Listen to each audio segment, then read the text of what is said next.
জেনে কি করবে? আমি বলি না, বাংলাদেশের মানুষ জেনে কি করবে? বাংলাদেশের মানুষ জেনে কিছুই করতে পারবে না, কারণ তারা সবসময় সব মিলিয়ে চুপচাপ থাকে, তারা কেউ প্রতিবাদী না। আজকে যদি দেশের প্রত্যেকটা মানুষ যদি প্রত্যেকটা জায়গায় যদি প্রতিবাদী হতে পারতো, তাহলে হচ্ছে প্রতিবাদী হতে পারতো, তাহলে হচ্ছে আজকে এই অবস্থা হতো না। কোনো মানুষ তো কোনো জায়গা থেকে প্রতিবাদী না। সো এগুলো জনগণ জেনেও কী হবে? আজকে জনগণ জানছে চুপচাপ, আজকে শুনছে এক কান দিয়ে ঢুকাইছে আর এক কান দিয়ে বাইর করে। আপনি একজন প্রতিবাদী মেয়ে, আপনার মতো মেয়ে বাংলাদেশে নাই। অর্থাৎ আপনি যেভাবে প্রতিবাদ করে এসেছেন শুরু থেকে এখন পর্যন্ত আমরা মিডিয়াতে এরকম কোনো মেয়ে দেখি নাই। আপু, আপনি একমাত্র প্রতিবাদী মেয়ে মিডিয়াতে, সেটা কিন্তু আমি না, দর্শকরাই বলে। ক্যামেরাম্যান আছে, ওই ম্যান আছে, সে মানুষ আছে, সব মিলিয়েই কিন্তু আছে। শুধু প্রডিউসার যে একেবারে খারাপ তা না, প্রডিউসারের মধ্যে ভালো মন্দ আছে।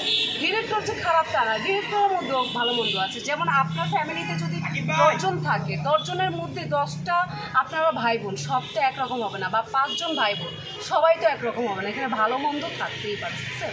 আমি জাস্ট এই কথাগুলো অনেক আগেও বলছি, এখনও বলছেন। অনেকেই অনেক কথা জানতেও চায়, অনেকেই জানে না একটু কথা শুনে। তো আমি বিষয়টা একেবারে ক্লিয়ার করতে চাচ্ছি।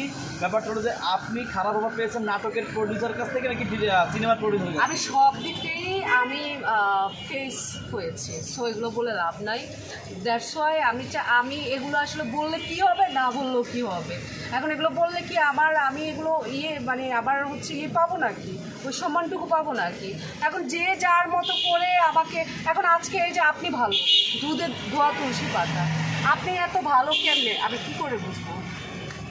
আপনার সাথে আমি যদি না, কথার কথা, প্রত্যেকটা মানুষের মধ্যে ভালো যেটা আছে, ভালো গুণটাও আছে, খারাপ গুণটা আছে।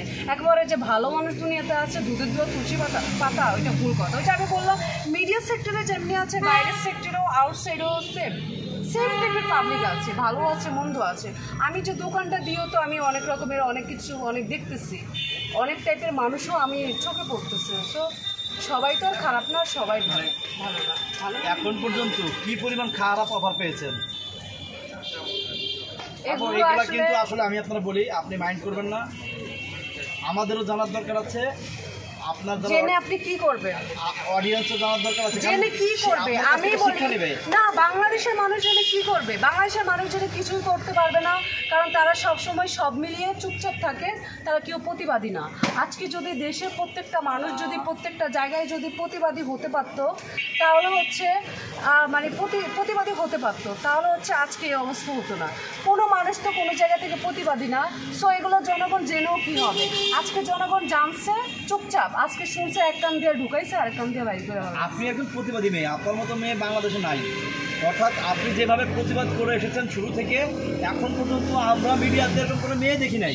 আপু, আপনি একমাত্র প্রতিবাদী মেয়ে মিডিয়াতে, সেটা কিন্তু আমি না, দর্শকরাই বলে। মিডিয়ার কথা বাদই দেন, নর্মালি আমাকে ধরেন, আমি একজন সাধারণ, আমি পাবলিক, আমি মিডিয়ার কথা আপনি ধরেন মিডিয়ার কথা বাদই দিলাম।